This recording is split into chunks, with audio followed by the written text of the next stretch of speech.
Obviously, anyone will tell you that the Avalanche have not had an ideal start to the new season. I don't think that anybody saw an 0-3 start coming, giving up 20 goals in those 3 games and sitting at the bottom of the entire NHL. However, while it is good to have some concern for the team, I don't think that it's time to panic just yet if you're an Avs fan. Like I said, it's good to be worried and have some concern, as that means that you care and have high expectations for your team. But when looking at the big picture, there really is no reason to panic just yet like everybody on Twitter thinks there is. The main reason that I believe Colorado is going to be just fine is because of the injuries that they're currently dealing with. We've talked about it many times, but the Avs are currently missing Arturi Lehkonen, Jonathan Drouin, and Gabe Landeskog to injury. On top of that, Devontae's missed the game Monday night due to an injury as well, and is a possibility to miss the game against Boston on Wednesday night as well. Plus, Valeri Nichushkin is still serving his suspension and will be out until mid-November. The team is extremely shorthanded right now. There's over $20 million missing from the lineup with those guys out. If you take every single one of those guys out of the lineup, the team produced a combined 581 individual points last season. That's with the lineup that played Monday night against New York. If you put Taves, Drouin, Lehkonen, and Nichushkin back in the lineup, which this doesn't even include Landeskog, who could come back, and you take out Richie, Lundvig, Ivan, and Wagner, the team had a combined 776 individual points last year. That's 186 individual points that are missing from the lineup from last season right now, which is just pretty much impossible to replace. Now, I'm not saying that we should be using this as an excuse. At the end of the day, the final record that's going to show up in April doesn't care about the injuries our team suffered throughout the year. We need our guys that are in the lineup right now to step up like they've never stepped up before, which unfortunately they haven't, and that's something that needs to be fixed.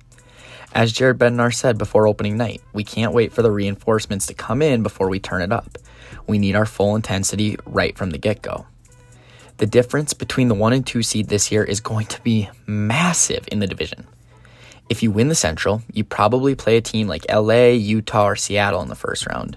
And I mean absolutely zero disrespect to those clubs. They're all great teams with a lot of potential. But I just don't think they're on the same level as teams like Winnipeg, Dallas, or Nashville, who's also off to a horrendous start. Finishing second last year was okay because it meant that you avoided Vegas in the first round. But this year, your path to the Stanley Cup final is going to be so much tougher if you fail to win the division.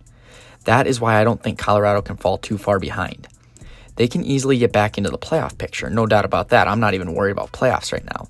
But the division title is going to be so important this year with just how stacked the West, specifically the Central Division, is.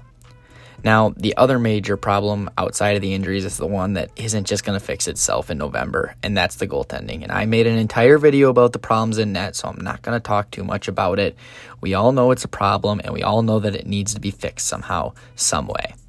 Whether our goalies get back in the groove or a trade goes down, something needs to be fixed pretty quickly in the crease. Hopefully, Kaapo Kähkönen can help that once he gets all of his immigration stuff figured out, but that's definitely a problem that, yes, needs to be fixed. So yes, as an Avs fan, I do hope that you have some concern and are a little worried because we should expect the best from our team every night, right? I mean, we invest a lot into them. We invest money, right? We buy tickets, we buy merchandise, we invest our time. We watch them every night. Like, we invest our emotions even into the team. We should expect a lot. However, before you go hitting the panic button on Twitter every single night, just remember that our cup-winning team started the 2021-22 season 1-3. And that was with a mostly healthy lineup for the most part in those games. It's a long 82-game season. Losing streaks are going to happen at some point. Unfortunately, right now, they're just happening at the beginning. Now, if this continues for another couple weeks, then yeah, I'm 100% going to start hitting the panic button because the longer it goes, obviously, the farther behind we fall and the more that window closes. But for right now, I just don't think there's any reason to believe that this team won't figure it out and regroup to have a very successful season.